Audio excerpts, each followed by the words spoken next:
Pero muy buenas tardes para todos. Programón tenemos hoy, ¿eh? Vamos a arrancar debatiendo sobre nuestro futuro próximo en base al último libro de Nelson Fernández, periodista, compañero de la casa, A Boca de Urna. ¿Quién ganará las elecciones en este 2019? A ver, es lo que habla todo el mundo, ¿no? En todas partes. En el bar, con tus amigos, en tu casa, en familia. ¿De qué depende? ¿Se viene un cuarto del Frente Amplio? ¿Será capaz de ganar la oposición? La oposición como una coalición bastante particular. ¿Qué gobernabilidad tendría además esa coalición? Son muchas preguntas y sobre todo está bueno hacerlo hoy, antes de las internas de junio, que a la vez nos plantea otra pregunta. ¿Qué tanto definen las internas de junio las nacionales? Bienvenido, Nelson. Bueno, muchas gracias por la invitación, por participar. Siempre estoy del otro lado viéndolos como televidente y la verdad que les agradezco mucho poder llegar a la teleaudiencia. Antes de ir al libro, sí. Esa misma pregunta, ¿no? ¿Quién gana las elecciones? Intuiciones, razonamientos, lógicas. Me gustaría escuchar a los panelistas. Alfredo, que estabas tan chicharachero antes de empezar el programa. Ahora tengo que... ¿Viste? El de payaso me toca hoy, está. No te lo quito, generalmente no trato de no quitártelo, no seas malo. Pero bueno. Vamos, chicos. Que yo creo que va a estar muy parejo y me juego unos boletos a que por una cabeza gana el frente al Partido Nacional, a la calle Pou. Bien, a ver, Vero. Creo que todo puede pasar, pero las condiciones están dadas para que gane el Partido Nacional. Bien. Pienso que es la primera vez en estos últimos 15 años que no está asegurado el triunfo del Frente Amplio. Bien. Como cada uno plantea la forma... Es lo mismo, pero... No, yo no planteo lo mismo. No, es verdad, tú no. Tú hablas de una cabeza por arriba, sí. A ver, Ale. No, yo creo que la oposición encabezada por el Partido Nacional es clara favorita de ganar las elecciones. Me resulta muy raro que con estos datos no lo digamos más claramente, que es muy difícil, es poco, obviamente, ¿no? Con estos datos, ¿no? Lo que está arriba de la mesa, que el Frente Amplio no gane las elecciones. ¿Cuáles son los datos que tú estás valorando? Bueno, lo que dicen las encuestas y la cantidad de votos que necesita el Frente Amplio. El Frente Amplio, si nos llega a 44% en octubre, no gana la elección. ¿Vero? Yo comparto que las condiciones están dadas para que haya una alternancia en el poder y la oposición en un gobierno de coalición pueda llegar a ganar el gobierno. Bien. Yo también comparto el análisis de los números que hace Alejandro, en el sentido que la cifra que le permitiría al Frente Amplio tener esperanza para retener el gobierno en noviembre sería 42, 44%, por ahí, cosa que ninguna encuesta le da ni por asomo. Las más optimistas están a 10 puntos de diferencia de eso para la elección de octubre.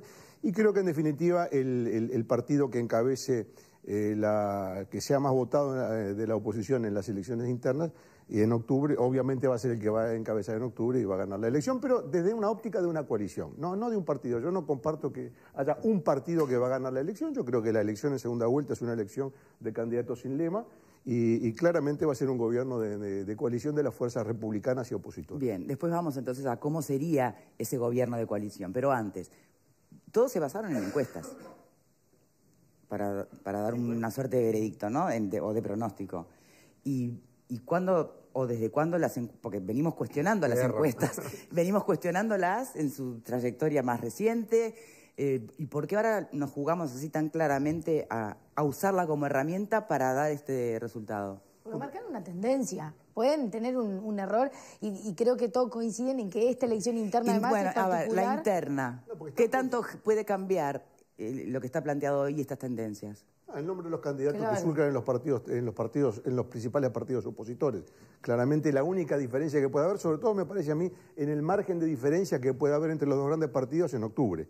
El nombre de los candidatos puede achicar o agrandar la diferencia entre los dos partidos. Y la coyuntura también, y creo que Nelson lo señala en su libro, que es lo que hay que entender también un poco, ¿no? El hecho de que a mediados de la década del 60 se diera el triunfo del Partido Nacional, luego en el 2004 otra vez, o por primera vez, quiero decir, el Frente Amplio, y creo que ahora también Nelson lo plantea, él dirá después por qué presiente que esta puede ser otro quiebre de la historia con otro triunfo, en este caso, de la oposición. Bien, ahora sí, después de haber escuchado un poco a los panelistas, Nelson, sí. ¿Cuáles son a ver, más allá de la lectura de las encuestas, que puede dar una idea preliminar, ¿cuáles son después los elementos? Siempre se dijo que la gente vota con el bolsillo, ¿no?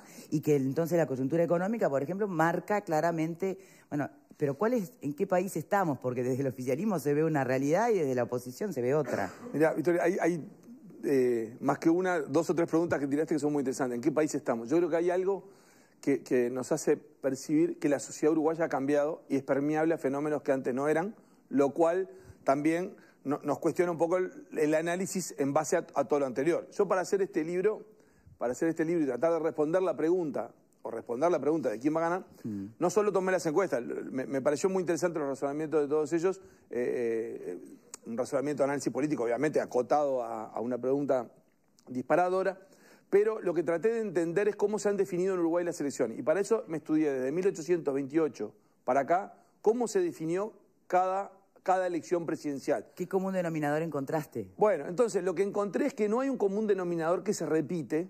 Por ejemplo, no es que la economía siempre es el elemento decisivo, pero es importante. O sea, hay un conjunto de factores.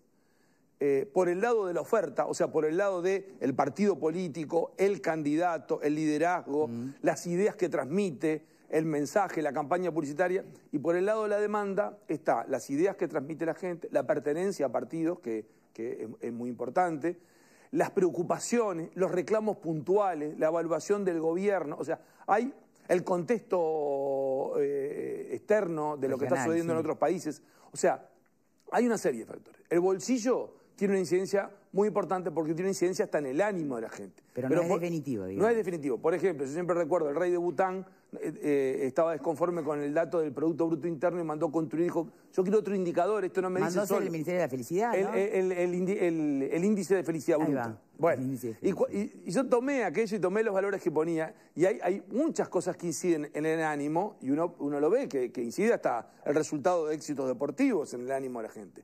Y la economía es clave, pero hay otros factores. En este caso, la gente viene con una preocupación muy fuerte de hace un poco más de 10 años de la seguridad. O sea, eso está muy arraigada la preocupación por seguridad. Yo les voy a comentar un dato que obtuve ahora en estas últimas horas. O sea, el gobierno todavía no los ha dado oficialmente. Los datos de delitos en 2018 fueron un récord histórico.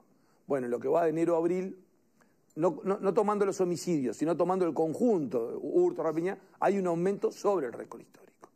Bueno, eso se traduce en reforzar una sensación de inseguridad que la gente le lleva a decir, si este es un fenómeno, está instalado hace tanto, empieza a responsabilizar al gobierno. Pues lo primero puede decir, y esto escapa a la autoridad. Con la economía pasa lo mismo. La situación económica, vamos a conocer dentro de pocos días el dato de Producto Bruto Interno de enero-marzo. Todo indica que se completa un año de estancamiento o incluso alguna baja de producto. Eso implica que la economía no está tan bien como aparecían en los números. Y cuando vamos a los datos de empleo, desde el 2014, que llegó el punto más alto, eso ha venido empeorando y la gente lo está sintiendo. O sea, el ingreso familiar de las personas, el año pasado tuvo una pérdida de poder adquisitivo, hay varios factores por el lado económico que muestran un malestar que está instalado desde la primavera del 2015. Entonces, vos tenés varios elementos, pero después por el otro lado tenés cómo juegan los partidos, cómo mueven los líderes. O sea, en los partidos incide mucho el candidato porque las campañas son campañas de esperanza. ¿Quién transmite esperanza? ¿Quién transmite confianza? Y todo eso confluye en una decisión del voto. O sea, no hay un elemento, pero hay veces que hay algún elemento que es muy fuerte y que incide. Creer que la economía decide es pensar que el Frente Amplio llegó al gobierno en 2004 producto de la crisis económica del 2002. Lo que es no reconocer el mérito de lo que ha sido una construcción política muy exitosa y de un crecimiento paulatino hasta llegar a constituirse en la mitad de la población más uno. Entonces, ayudado por un sistema electoral que lo obligó al Frente Amplio a llegar con la mitad más uno. No hay que olvidar la importancia que tuvo la legislación electoral. Claro, si creada seguramente con la intención de paralizar el Frente Amplio, tuvo el efecto contrario, como la espinaca para Popeye. Lo llevó al grado máximo de ganar 3 veces seguidas con la mayoría absoluta. Sí, el razonamiento de Graciano es, si no hubiese habido reforma constitucional que instaló el balotaje, el Frente Amplio ganaba en la elección del 99. La economía ha entrado en recesión en la primavera del 98 por efecto argentino. El de enero del 99 fue el crack Brasil y se incubaba una crisis que ya venía. Y el Frente Amplio no tenía mayoría parlamentaria.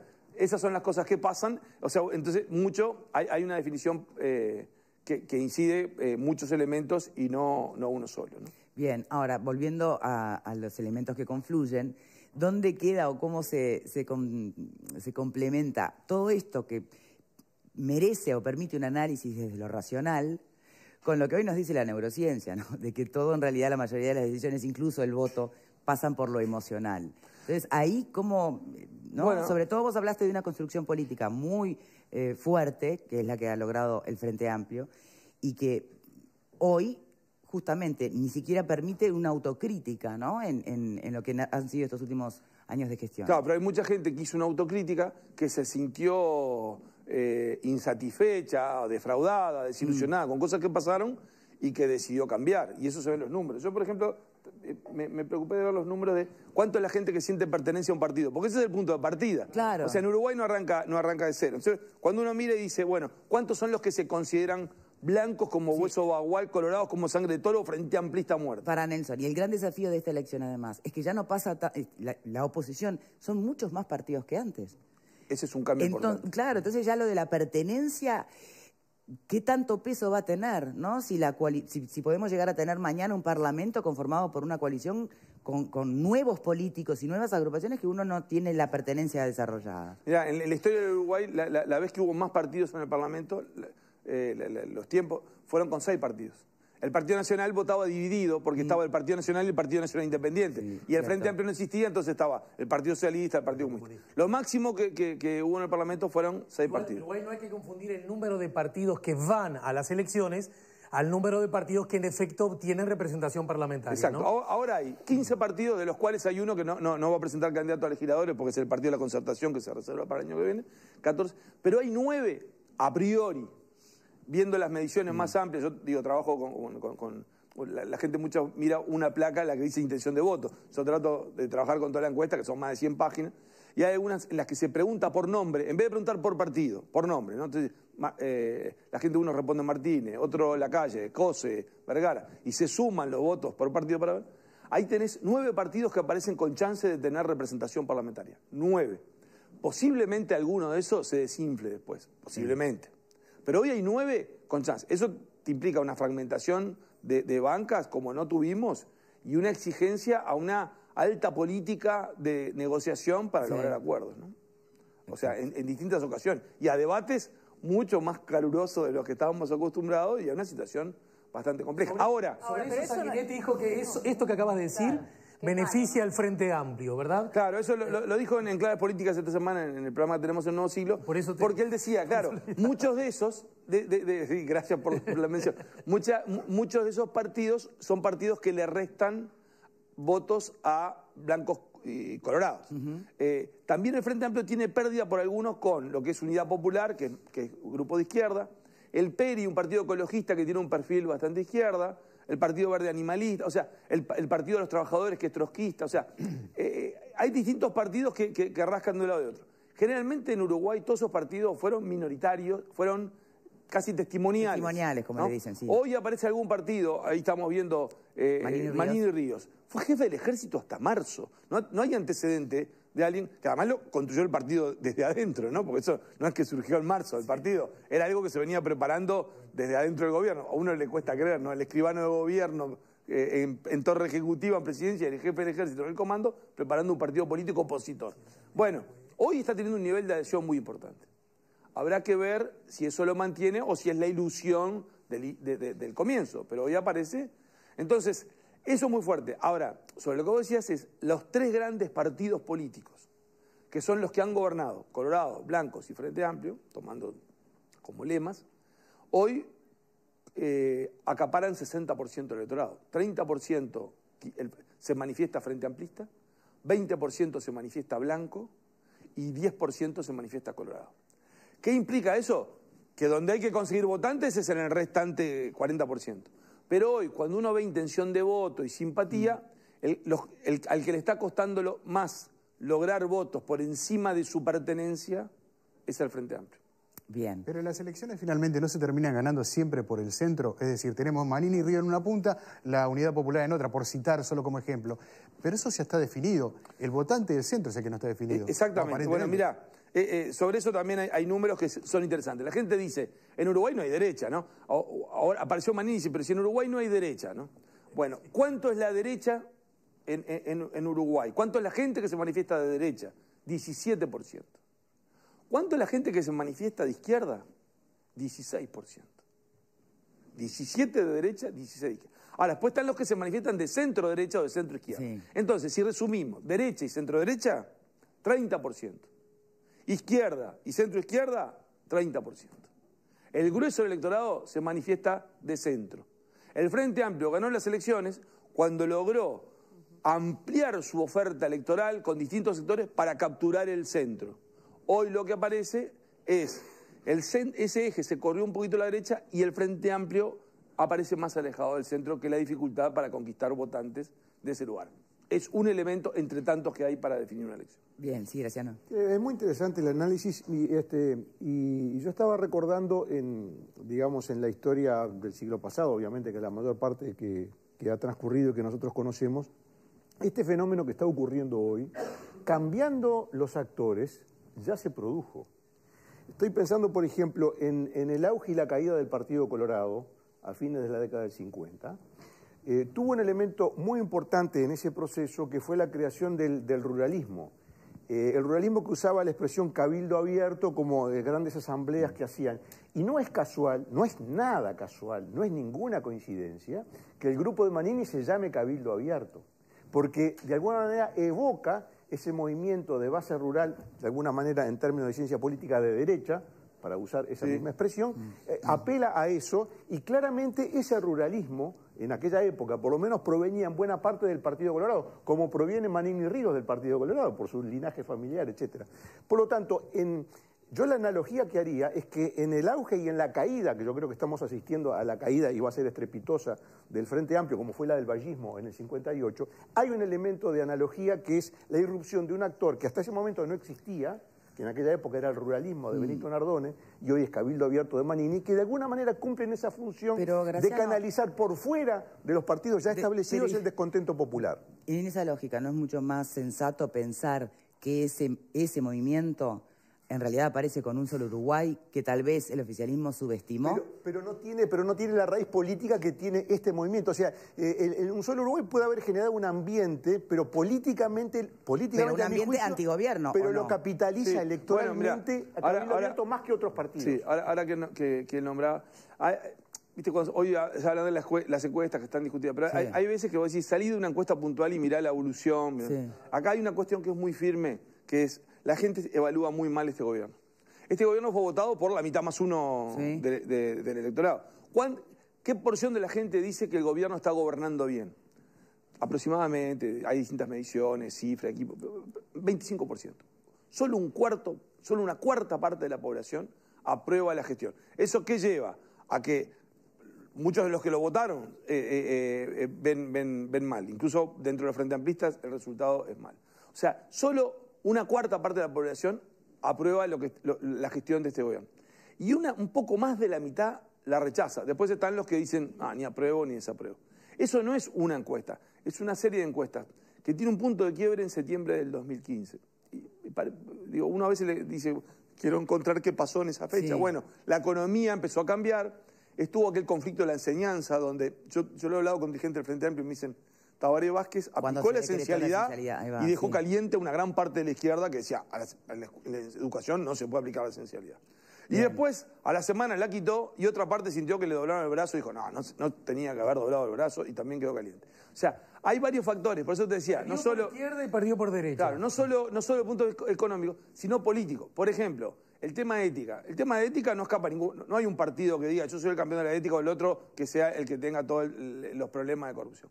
El tema es cómo tratás esos partidos. Generalmente los partidos lo tratan mal, ¿no? La primera mirada es barrer bajo la alfombra. Ahora, el que estuvo en el centro de la atención en este periodo es el partido de gobierno.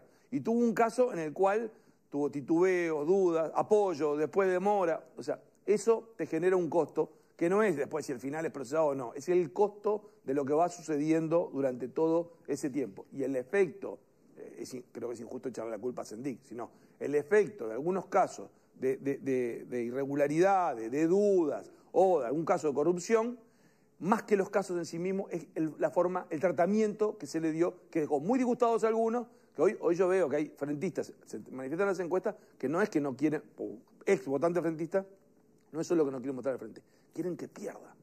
Decís, ¿y vos quién querés que gane? Yo quiero que pierda. O sea, es una reacción rara de disgusto, de desilusión, que no necesariamente es mayoritaria, pero son distintas expresiones. Tenemos que hacer una pausa, pero antes, Alfredo, ¿va a ser estrepitosa la caída del frente, como plantea Graciano? Interesante, si el 30% de gente se declara frente amplista es una caída estrepitosa, la verdad que no sé. 20 puntos me parece que no es una caída estrepitosa. Tener 30%, la flauta. No es una caída estrepitosa. El estrépito, el tema del vaticinio apocalíptico me parece que es bárbaro. No es un apocalipsis. Yo creo que... Escuche, querido. Yo creo que lo que tenemos que definir es la elección, son dos parámetros. Octubre, que va a estar muy dividido, va a ser interesantísimo, no se va a lograr la mayoría parlamentaria por nadie, lo cual me parece muy sano, va a haber gente en el Parlamento que antes no estaba, que también es sano. Ahora, el tema es noviembre, porque hay balotaje. Entonces, lo que hay que medir es, ¿quién gana el gobierno? ¿El que gana la presidencia o el que gana la mayoría parlamentaria? Porque son dos. Puede darse que haya mayoría parlamentaria por parte de una coalición opositora y se puede dar que en las elecciones de balotaje el que gane sea el candidato de la izquierda. Entonces, entre Daniel Martínez y Lacalle Pou, que para mí son los dos que van a competir en el balotaje, la simpatía o la antipatía que cada uno despierta hay que tenerla en cuenta. Lacalle Pou tiene un 56% de antipatía. Entonces, yo entiendo, hay muchísima gente indignada con el frente, de acuerdo, pero cuando lleguen los bofes, es decir, Lacalle Pou Martínez, ¿a qué vota? Entonces, ojo al gol con eso, porque es ese plus que yo digo que puede haber de gente que hoy está muy indignada con el frente, que en noviembre, cuando llegue el momento de definir este o este, le cueste votar a Lacalle Pou y se... Vamos a hacer una pausa y basándonos en esto último que acaba de decir Alfredo, tengo que hacer una pausa, gracias, no, después opinar después. Pero le quiero... No. Pausa, ya venimos. Cuando se trata de tu familia, hay cosas en las que no dudas. Con la asistencia en viajes SEM de Universal Assistance, cuidalos como en tu casa, en cualquier parte del mundo. Contratalo llamando al 2711-2121. SEM, cuida lo que más querés.